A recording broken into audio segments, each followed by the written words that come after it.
Welcome back to another episode of Just for Funds here at Nasdaq MarketSite. I'm Allie Hennessy, head of ETF listings here at the Nasdaq.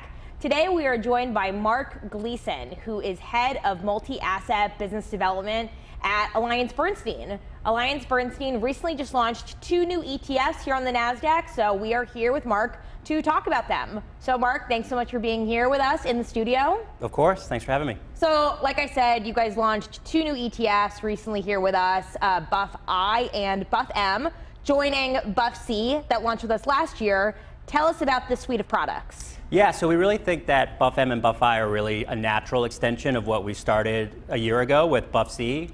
BUFM is generating just a higher risk return target than BUFC did, but on the S&P 500, and BUFI, or BUF International, is doing the same thing, but on the EFA. But importantly for our clients, same team, same philosophy, same approach. So it's really just offering clients more ways to solve for different risk return targets and on different asset classes with these new launches. So we've seen a lot of options embedded ETFs coming into the market, these buffer strategies. What do you feel like separates BUFM and BUFI from, some other competitors in the market? Yeah, when we talk about the suite, it's really 3 key things we tend to highlight. One is we use 3-month option terms on our products, where the vast majority of the competitive universe is using 12-month option terms. So that allows us to be constantly restriking those options at the current market environment.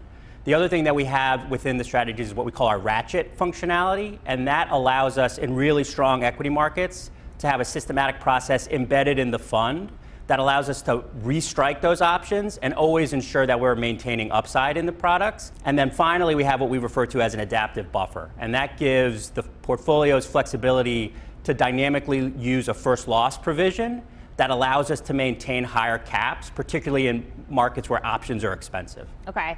So when you're talking to your different types of clients, how are you seeing these ETFs, fitting into different types of portfolios? Yeah, I think from the AB side, that's what's really exciting is these products historically have been really heavily used in what I'd refer to as kind of tactical use cases, right?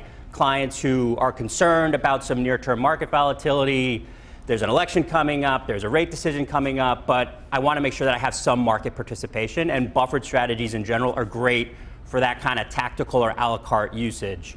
What we really think we can start to do more of as these become more available to clients and advisors is really start talking about the strategic use case for these types of strategies in client portfolios. So we talk to clients who source them from equities as a way to improve portfolio defensiveness. So 22 is the perfect example of where these types of strategies can be really helpful from sort of a portfolio construction point of view. With a product like BUFI, where you've got an asset class that's underperformed for the last 5 years or so, and clients are likely underweight, gives them a way to get that market exposure back without having to sort of take the full risk of underperformance or negative performance. And then one we've had a lot of conversations on recently is really due to the wrapper, these are wildly tax efficient products. So as sort of savings ideas where clients can get some participation with an equity market with a high level of defensiveness, all in a very tax efficient wrapper, we think that's another great use case in today's environment. Yeah, ETF investors love the tax efficiency. Hard to argue. So now, in the current market trends, like you mentioned, rates, elections, what do you feel like makes the, this buffer suite at AB particularly attractive? Yeah, so we also think that they make our products very user-friendly, right? So we think that we've really mitigated a lot of the potential ongoing sort of monitoring challenges of the other structures by having those shorter terms and the ability to ratchet. So we think that we've created something that's just sort of easier to use. And I sort of mentioned some of those strategic ideas before where we think that the use cases are really not fully explored yet or utilized by most of the advisors. And then if you want to sort of talk about that tactical component, obviously you've had a crazy run in global equity markets, US in particular. We're not particularly doom and gloom about the next 12 months in equity markets, but it's not hard to point to a couple valuation metrics to say that things look expensive and have had a great run. Yeah, definitely. So taking a step back, AllianceBernstein has been launching this exciting new suite of actively managed ETFs. Why should investors just consider AD for active ETFs in your portfolio management? Yeah, so look, we really think about it as a really organic extension of what we've been doing as a company for 50 years. right? We want to take our best thinking from an active portfolio management and package it in a way that clients can use it. So it's clear, we touched upon some of the advantages that the wrapper has. Those are hard to argue against. And if we can bring something we think is unique to the marketplace that fits in the wrapper, and clients want to use that wrapper, we think it makes a ton of sense. But we've brought in a lot of dedicated vets from the ETF side who have really helped us on capital markets and strategy and ETF specific discussions.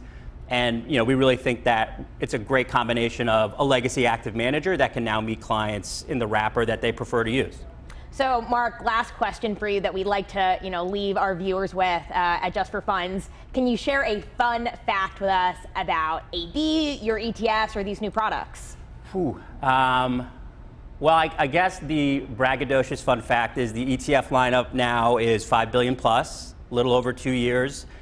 Been one of the fastest growing active ETF investors. Another fun fact related to AB, we just moved into our new office. So we are in Hudson Yards now. We've been there for about 3 months. It's a beautiful space, and we'd love for clients to come visit us. Love that. Well, Mark, thank you so much for being here with us today to talk about BUFI, BUFM, your growing suite of active ETFs here on the Nasdaq. And thank you so much for watching.